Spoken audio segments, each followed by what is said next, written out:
আমরা আরো এক খবরে চোখ রাখবো, তার কারণ শুধুমাত্র ব্যান্ডেল নয়, এবার শহর কলকাতায় সল্টলেকে স্বাস্থ্য ভবনের সামনে বিক্ষোভ।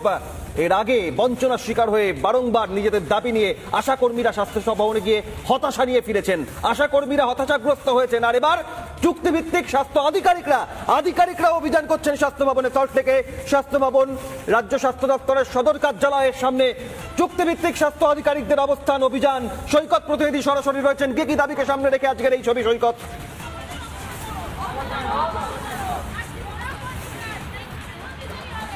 দেখো, এই মুহূর্তে সরাসরি চিত্রটা দেখাবো। এই মুহূর্তে all India association of community health officer তারা স্লোগান দিচ্ছেন, তারা স্বাস্থ্য ভবনের ঠিক পাশেই জমায়েত হয়েছেন, প্রচুর পরিমাণে জমায়েত হয়েছেন। তাদের সঙ্গে কথা বলবো এবং তার পাশাপাশি পুলিশ ডিপ্লয়মেন্টটা দেখাবো, পুলিশ ডিপ্লয়মেন্টটা দেখানোর চেষ্টা করব। পুলিশ ইতিমধ্যেই এসে জমায়েতকারীদের সঙ্গে কথা বলছেন।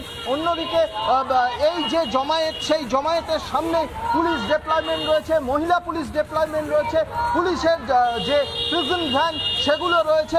আমি সরাসরি চলে যাব, যারা যারা আন্দোলন করছেন তাদের সঙ্গে কথা বলবো।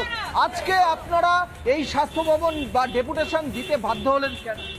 আমরা দীর্ঘদিন ধরে বঞ্চনার শিকার। আমরা অনেকবার ডিজিএইচএস স্যারের সাথে কথা বলতে চেয়েছি। ইভেন আমরা 2 মাস আগে একবার ডেপুটেশনও দিয়েছি। তখন আমাদেরকে আশ্বাস দেওয়া হয়েছিল যে আমাদের স্যালারি ইনক্রিজ করা হবে, কিন্তু আজকে 3 মাস হয়ে গেছে, তারপরেও আমাদের স্যালারি ইনক্রিজ করা হয়নি।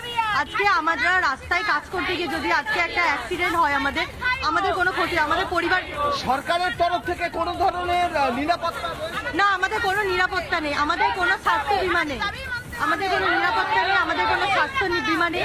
আজকে আমাদের কলিগ একটা মেদিনীপুরে রোড অ্যাক্সিডেন্টে মারা গেছে, ওর বাড়ির লোককে তো কেউ খোঁজ নেয়নি যে আজকে মেয়েটার ফ্যামিলি কেমন আছে। ও তো গভর্নমেন্টের সমস্ত পরীক্ষা সমস্ত কিছু দিয়ে আজকের এই জায়গায় এসেছিল। তারা স্লোগান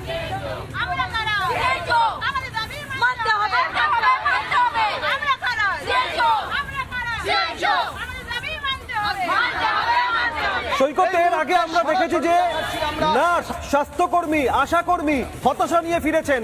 আর এবার যাদের কমিউনিটি হেলথ অফিসার আধিকারিক হিসেবে নেওয়া হয়েছে, তারাও এভাবে বঞ্চনার শিকার হচ্ছেন।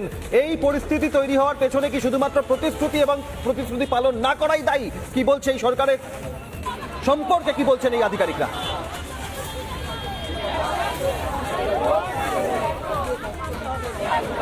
তাদের সঙ্গে আরো একবার কথা বলবো। দিদি, আপনার সঙ্গে একটু আগে আসবেন, আপনার সঙ্গে কথা বলবো, একটু আগে আসবেন কাইন্ডলি। আপনারা এই আজকের নামতে বাধ্য হলেন কেন?